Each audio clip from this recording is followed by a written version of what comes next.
Today, one thing that I wanted to talk about is how important hobbies are.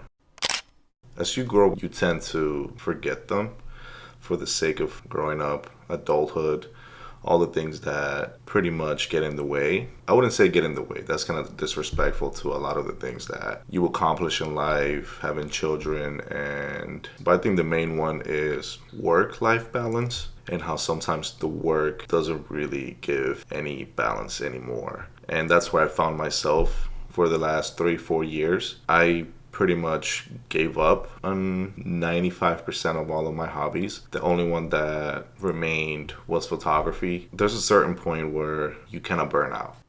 So that's where I find myself currently in the whole photography space, and which is why I'm trying this whole new YouTube thing, is to give myself a new outlet to be more creative.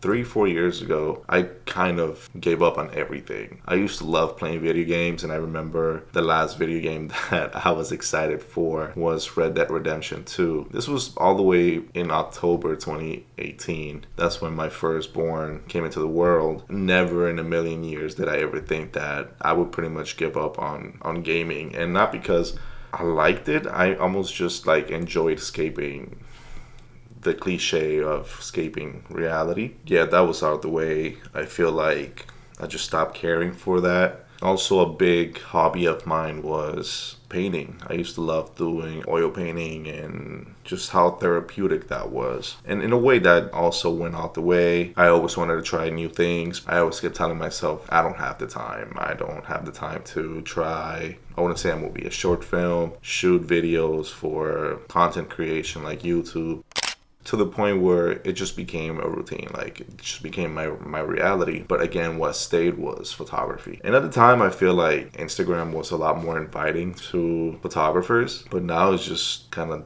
died. You just have to jump through a lot of hoops and loopholes to try to stay within the algorithm, which I think it's pretty messed up. I remember the days when it was easier for people to appreciate your work, art, and just sharing within the group of friends that you had. I just don't know what happened, what type of new mechanisms they introduced, but I always told myself, I am going to do this. Not I am going to, it was just I'm going to do that one day. And at a point, that one day never really comes unless you put that work. And the sad thing about it is that I admit I've always been very creative. Pretty much working in corporate is like putting shackles against my creativity, but you gotta pay bills, all that stuff. I'm sure a lot of people could relate to that. Thankfully, it is doing something that I like, but also at the end of the day, it is a job.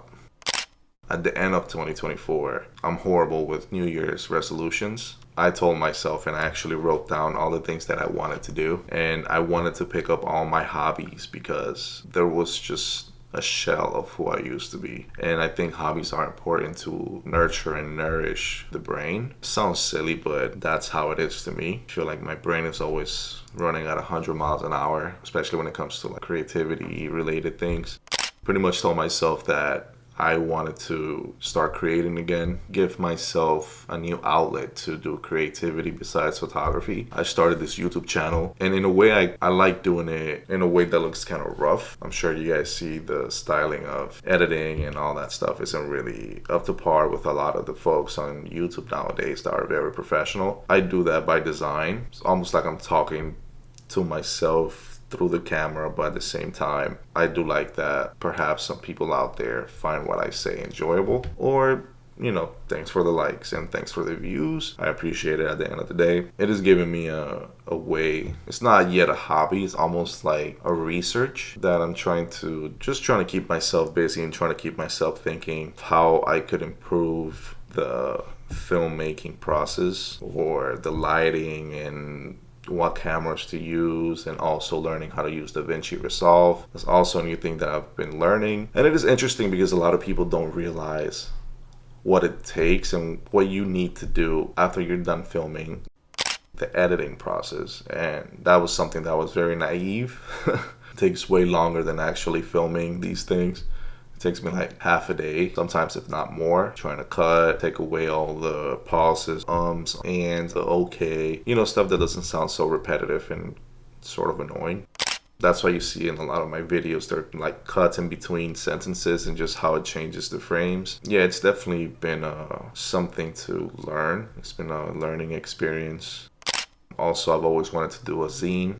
A zine is a DIY sort of magazine where you show off work. The DIY part, I'm not doing that yet, at least. I did a digital zine and I published it online and I actually got 4 sales out of it, which is pretty cool. I put it for free, but if people wanted to support for the work that I put into it, thank you. So that's 2 things that I've been doing there. Also for my New Year's resolution.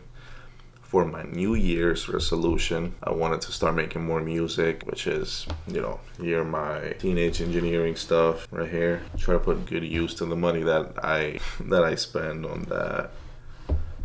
But also, I see it as a hobby and a learning experience. I'm always challenging myself, my creativity, and in my professional life, I feel like it's good to not stay stagnant. And in a way, that's what happened with photography, is that I feel really burnt out.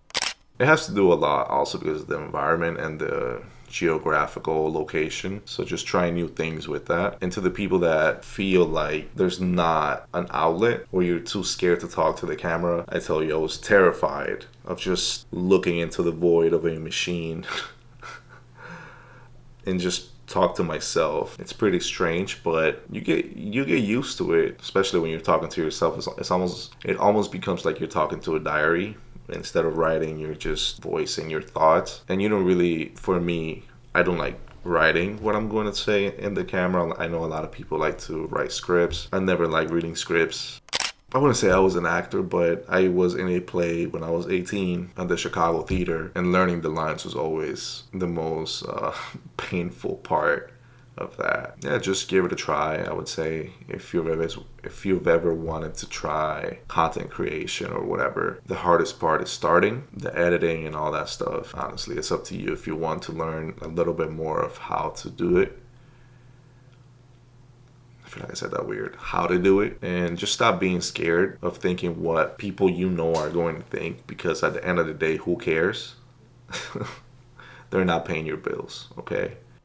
Go make those videos.